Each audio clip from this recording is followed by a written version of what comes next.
Bugünkü mövzumuz Azərbaycan mədəniyyəti müstəqillik illərində. İlk öncə baxaq təhsil sahəsinə. Elçi bəyin dövründə 1992-ci ildə tələbə qəbulu üzrə dövlət komissiyası yaradıldı. 93-cü ildən ali məktəblərdə 2 pilləli magistr və bakalavr təhsil sistemi tətbiq olundu. 97-ci ildən magistratura təhsil pilləsinə ilk qəbul həyata keçirildi. 98-ci ildə Heydər Əliyevin sərəncamı ilə təhsil sahəsində islahatlar üzrə dövlət komissiyası yaradıldı. Amma 99-cu ildə təhsil islahatı proqramı qəbul olundu. Bu proqramla milli təhsil sisteminin strategiyası və konsepsiyası öz əksini tapdı. 2001-ci ilin sentyabr ayında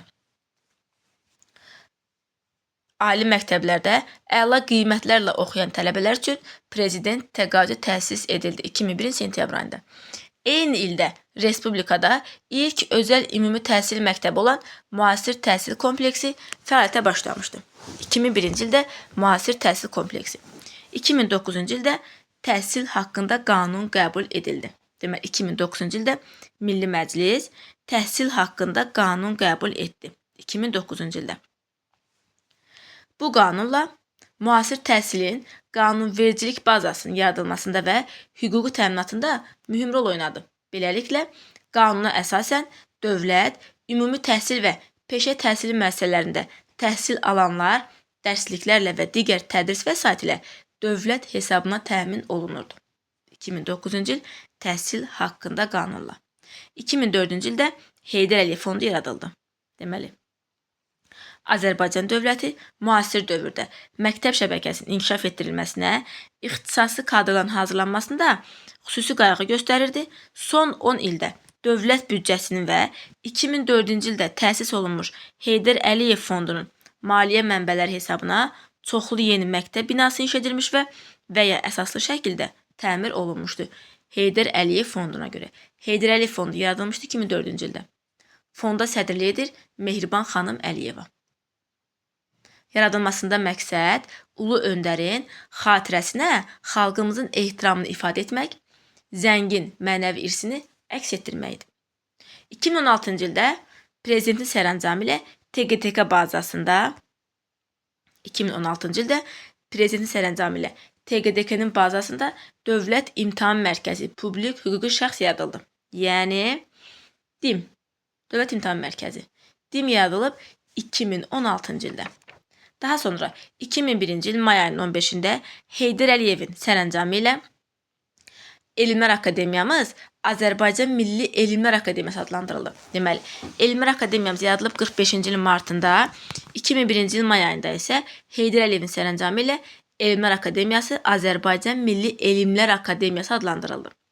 2003-cü ilin yanvar ayının 4-də Heydər Əliyevin fərmanı ilə Azərbaycan Milli Elmlər Akademiyasının statusu və fəaliyyət sahələri müəyyənləşdirildi.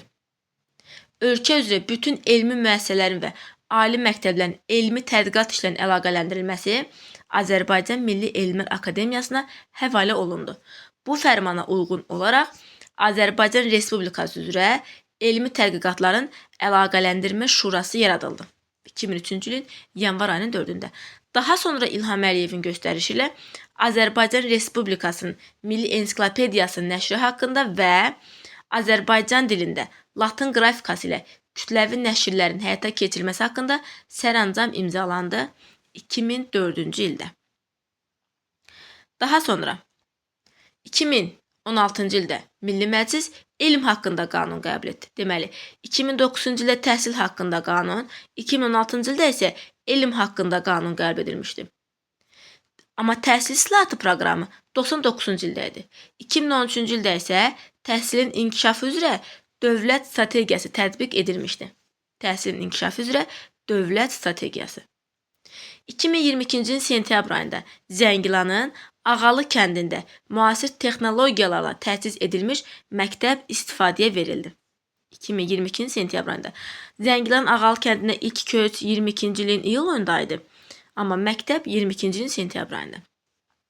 2023-cü ilin avqust ayında isə Füzulidə Özbəkistan və Azərbaycan prezidentlərinin iştirakı ilə Mirzə Uluqbəy adına tam orta məktəbin açılışı oldu.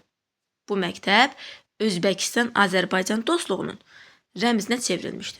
Deməli, Təhsil haqqında qanun 2009, elm haqqında qanun 2016, TQDK-nın yaranması 92, Dövlət İmtahan Mərkəzi DİM-in yaranması 2016-cı ildə, Təhsil İslahatı proqramı 99, Təhsil sahəsində İslahatlar üzrə Dövlət Komissiyası 98, İlk özəl ümumi məktəblərin açılması 2001, eyni zamanda 2001-ci ildən ali məktəblərdə əla qiymətlərdə oxuyan tələbələr prezident təqaüdü ilə təsis olunmuşdur.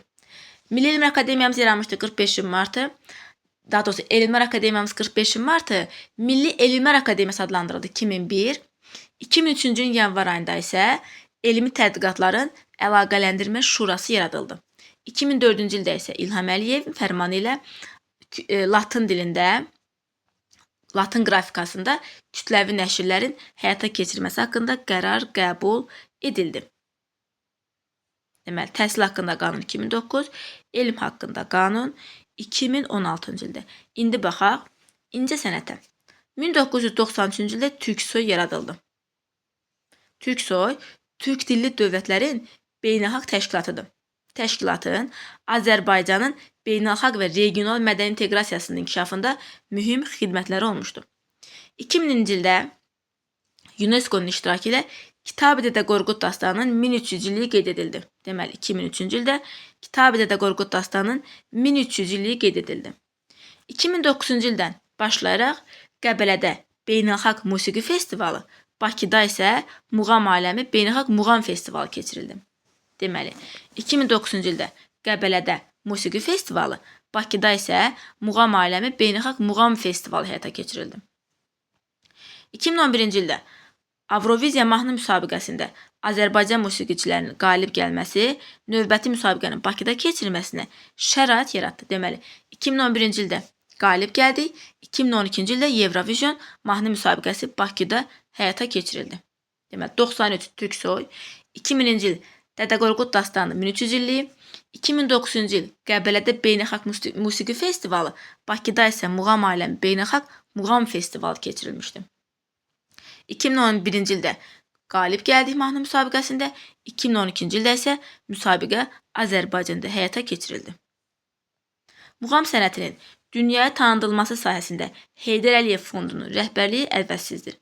Azərbaycan muğamının UNESCO-nun qeyri-maddi mədəni irs inciləri siyahısına daxil edilməsi bu sahəyə dünya incəsənət xadimlərinin marağını cəlb etmişdir. Deməli, muğamımız UNESCO-ya daxil olmuşdu 2003-cü ildə. Qobustan tarixi bədii qoruq daxil olmuşdu 2007-ci ildə, Aşıq sənəti Novruz bayramı daxil olmuşdu 2009, xalçaçılığımız 2010, tar 2012-ci ildə. Deməli, 2003-cü ildə muğam daxil olub, 7-ci ildə Qobustan, 9-cu ildə Novruz bayramı, xalça 2010, tar 2012-ci ildə UNESCO-ya daxil edilmişdi. İndi baxaq festivallara. Azərbaycan Respublikasının prezidenti İlham Əliyevin göstərişi ilə 2021-ci il 7 may tarixli sərəncamla Şuşa şəhəri ölkənin mədəniyyət paytaxtı elan edildi. Bu sərəncamla Vaqifin Poeziya günləri və Xarı Bülbül Musiqi Festivalı da bərpa olundu. Deməli, 2021 7 may Şuşa mədəniyyət paytaxtı elan edildi və bununla da Vaqifin Poeziya günləri və Xarı Bülbül Festivalı bərpa olundu. Elə bununla da Xarı Bülbülün şərəfinə 2021-ci ilin may ayında Cıdır düzündə Xarı Bülbül Beynəlxalq Musiqi Festivalı keçirildi. Deməli, 2021-ci ilin may ayında Xarı Bülbül Beynəlxalq Musiqi Festivalı keçirildi. 2022-ci ilin yanvar ayının birində İlham Əliyevin sərəncamı ilə 2022-ci il Şuşa ili elan edildi. 2022-ci il Şuşa ili elan edildi. Bundan sonra ölkədə Şuşa ilinə həsr olmuş tədbirlər həyata keçirildi. 22-ci ilin aprel ayında Dünya Azərbaycanlıların 5-ci qurultayı. Deməli, 2022-ci ilin aprel ayında Şuşa şəhərində Dünya Azərbaycanlıların 5-ci qurultayı aprel ayında. 22-ci ilin may ayında Cıdır düzündə bu dəfə də Xarı Bülbül Beynəlxalq Folklor Festivalı keçirildi. Deməli, 21-ci ilin may ayında Beynəlxalq Musiqi Festivalı idi. 22-ci ilin may ayında isə Xarı Bülbül Beynəlxalq Folklor Festivalı idi. 21-ci ildə Şuşa mədəniyyət paytaxtı elan edilmişdi. 22-ci il isə Şuşa ili elan edilmişdi. 21-in mayı Beynəlxalq Musiqi Festivalı, 22-ci ilin mayı Beynəlxalq Folklor Festivalı. 22-ci ilin aprel ayında isə Şuşada Dünya Azərbaycanlılarının 5-ci qurultayı keçirildi. 22-ci ilin iyul ayında Şuşada Molla Pənah Vaqifin poeziya günləri. İyul-avqust aylarında isə muğam televiziya müsabiqəsinin final mərhələsi keçirilmişdi. Deməli, muğam müsabiqəsi 2009, final mərhələsi 2022-ci ilin iyul-avqust aylarında. Molla Pənah Vaqifin poeziya günləri 2022-ci ilin iyul ayında həyata keçirilmişdi. İlham Əliyev ata vəsiyyətini yerinə yetirərək Şuşada erməni vandalizminə məruz qalmış Molla Pənah Vaqifin abidə kompleksinin olduğu kimi bərpa etdirmişdi. Heydər Əliyev abidənin açılışını keçirmişdi 80-ci ilin əvvəllərində. Sonra ermənilər tərəfindən dağıdılmış. İlham Əliyev isə Şuşa azad olunandan sonra bu abidəni olduğu kimi bərpa elətdirmişdi. İndi baxaq memarlığa. İlk öncə baxaq Dövlət Bayrağı meydanına. 2010-cu ildə Azərbaycan Respublikasının prezidenti İlham Əliyevin sərəncamına əsasən Bakı şəhərində Dövlət Bayrağı meydanı yaradılmışdı 2010-cu ildə. Dövlət Bayrağı meydanı. 2013-cü il alov qüllələri. 2013-cü il alov qüllələri Bakıda ən hündür binadır və Bakının əsas simvollarından biridir. Deməli, Bakıda ən hündür bina alov qüllələri eyni zamanda paytaxtın əsas simvollarından birinə çevrilib alov qüllələri. 3 alov qülləsi 2013-cü ildə. Dövlət Bayrağı 2010-cu ildə. Heydər Əliyev mərkəzi 2012-ci ildə. Deməli, 2012-ci ildə Heydər Əliyev mərkəzi inşa olunmuşdu. Qeyri-adiliyinə görə bu Heydər Əliyev mərkəzi dünya memarlığının nadir incilərindən sayılır. Müasir Bakının rəmzlərindən biridir. Deməli, Bakının simvollarından biridir alov qüllələri, müasir Bakının rəmzlərindən biridir Heydər Əliyev mərkəzi. 2014-cü ildə Heydər məscidi tikilmişdi. 2014-cü ildə isə Heydər məscidi tikilmişdi. Bu məscid Şirvan-Abşeron memarlıq üslubunda inşa olunmuşdu. Deməli, məscid Şirvan-Abşeron memarlıq üslubunda inşa olunmuşdu. Qafqazın ən böyük dini memarlıq abidələrindən biridir. İlham Əliyevin iştirakı ilə istifadəyə verilməsi respublikamızda dövlət və din münasibətlərinin çox yüksək səviyyədə olmasını bir daha ifadə etmişdi. Deməli, dedik ki, 2010-cu il Dövlət Bayrağı meydanı, 12-ci il Heydər Əliyev mərkəzi, 13-cü il alov qüllələri, 14-cü il Heydər məscidi inşa olunmuşdu. Müasir Bakının rəmzlərindən biridir Heydər Əliyevin mərkəzi. Bakının simvollarından biridir alov qüllələri. Şirvan-Abşeron memarlıq üslubunda bəzədilmişdi Heydər məscidi. Dövlət Bayrağı meydanı isə 2010-cu ildədir. Bibi Heybət məscidi təmir edilmişdi 2008-ci ildə. İnşa 13-cü əsr, inşa 13-cü əsr təmir edilmişdi 2008-ci ildə. Beynəlxalq Muğam Mərkəzi 2008, Dədə Qorqud abidəsi 2013, İstiqlaliyyət abidəsi 2007-ci ildə olmuşdu. Bir də Ağşəhər layihəsi 2015-ci ildə həyata keçirilmişdi. Eyni zamanda 2024-cü ilin fevral ayında isə Xocalı Soyqırım Memorial kompleksinin təməli qoyulmuşdu. 2024 fevral ayının 26-sı. Deməli, memarlıqda dedik ki, 2010, lap əvvələ gedir, 2007 İstiqlaliyyət abidəsi, 2008 Beynəlxalq Muğam Mərkəzi. Muğam Mərkəzi 2008-dir, Muğam Festivalı 2009-dur. 2008 Bibi Heybət məscidinin təmir olunması. 2010 Dövlət Bayraq meydanı. 2012 Heydər Əliyev mərkəzi. 2013 alov qüllələri, eyni zamanda Dədə Qorqud abidəsi. 2014 Heydər Əliyev məscidi. 2015 isə Ağşəhər layihəsi həyata keçirilmişdi. Bundan başqa 2015-ci ildə tarixdə ilk dəfə Bakıda 1-ci Avropa oyunları keçirildi. 2015-ci ildə.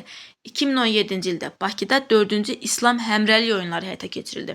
2017-ci ildə 4-cü İslam həmrəlik oyunları. Eyni zamanda İlham Əliyev 97-ci ildən Milli Olimpiya Komitəsinin prezidenti seçilmişdi. 1997-ci ildə.